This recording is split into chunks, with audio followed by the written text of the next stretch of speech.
boleh, karena dai itu berarti sudah menarifkan dirinya. Jadi bagaimana pandangan Ustaz jika seorang dai itu menerima yang diberikan oleh orang yang mengundang dia untuk menyampaikan dakwahnya? Itu dia. Terima kasih Ustaz. Ittabi'u man la yas'alukum 'alaihi ajra. Ikutilah orang yang tidak mengambil upah. Jadi saya dulu pengajian, datang bapak-bapak nanya, pengajiannya di Riau, angkat tangan itu. Ustaz, ada yang mau bertanya? Apa Pak? Dalam surat Yasin kan ada tuh, ittabi'u man la yas'alukum 'alaihi ajra. Ikutilah Nabi Muhammad yang tak mengambil upah. Dia sebetulnya mau nyindir saya, Ustaz ngambil amplop itu. Bukan ini bapak itu. Kemudian saya minta, saya cerita dulu. Kemudian saya minta sama tuan rumah itu, ada pena sama kertas. Saya bilang, ada Pak. Saya tuliskan. Nabi Muhammad SAW perang Badar tahun kedua mendapat harta rampasan perang namanya ghanimah. La taqillu an 50 alf dinarin zahabiyyin. Tak kurang dari 50.000 keping uang dinar. Zaman Nabi tak ada duit kertas. Zaman Nabi itu uangnya di dinar. Uang dinar itu satu keping beratnya 4,25 gram. 4,25 gram emas itu kalau sekarang 4 juta sekian. Karena 1 gram sekarang sudah 1 juta sekian. Tapi karena kita udah lama kenal, harga lama aja lah 2 juta ya. 50.000 keping kali 2 juta. Kalau di total sekarang rupiah berapa dapat Nabi waktu perang Badar tahun kedua itu? 50.000 keping kali 4,25 gram kita hargai 2 juta, 100 miliar. 100 miliar itu berapa persen untuk Nabi?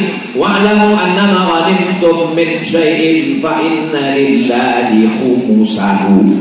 Nabi Muhammad mendapat jatah rampasan perang khumus 5, khumus 1/5, 20%. 20 miliar dari perang Badar.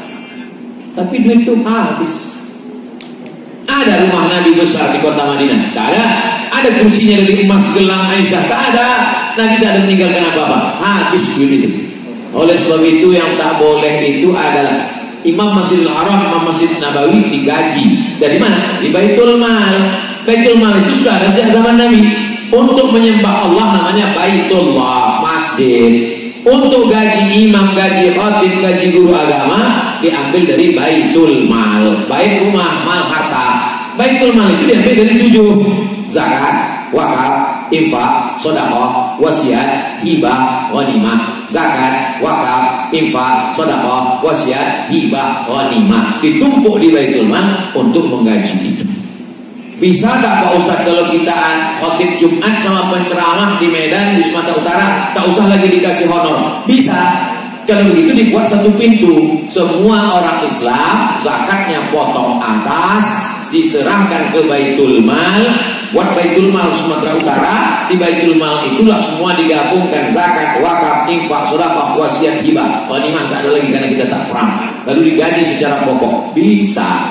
Yang tak boleh itu kita mematok. Kalau kalian mau mengundang aku, kirim DP, kirim tiket pesawat, mesti duduk ini, itu yang tak boleh. Saya sampai hari ini diundang orang belum pernah lagi minta mesti pesawatnya harus ini, duduknya kursi ini, tak pernah. Oleh sebab itu sebelum saya patok ini, undang-undang.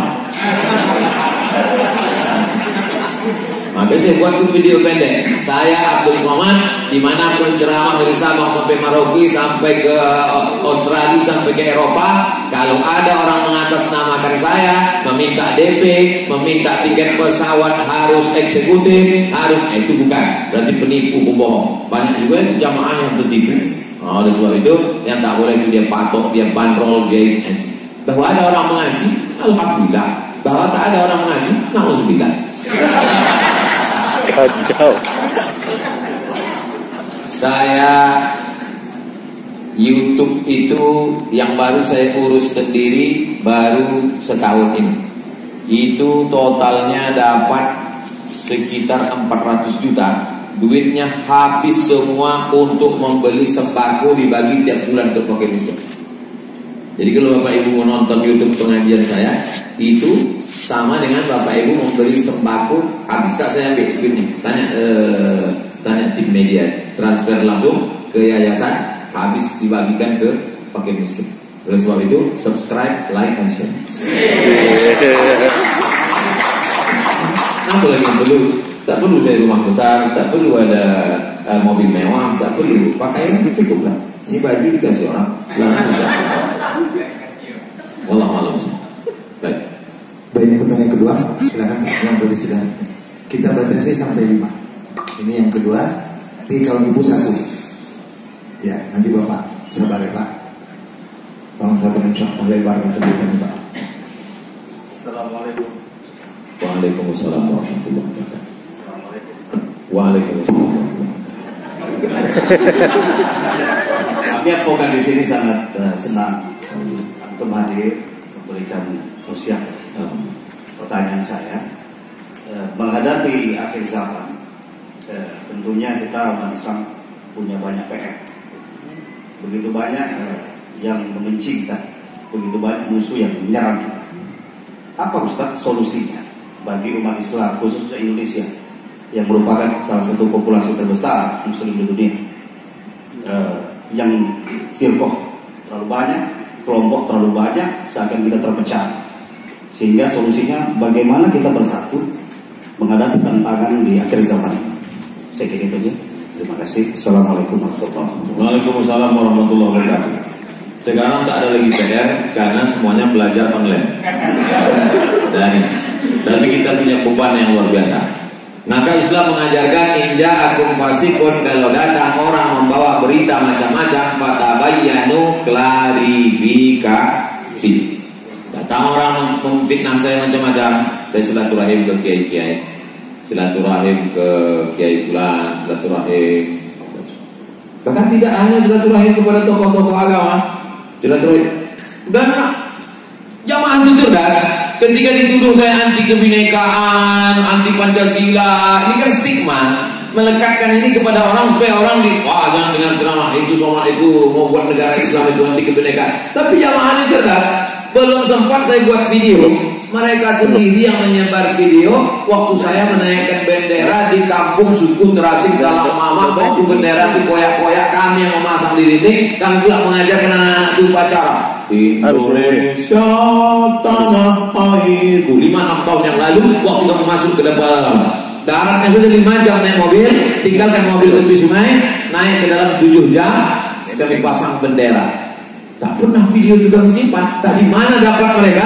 Mereka edit, mereka sebarkan. Masyarakat kita sudah cerdas. Bahwa ada haters, ya. Sedang Nabi Muhammad ada haters. Ya.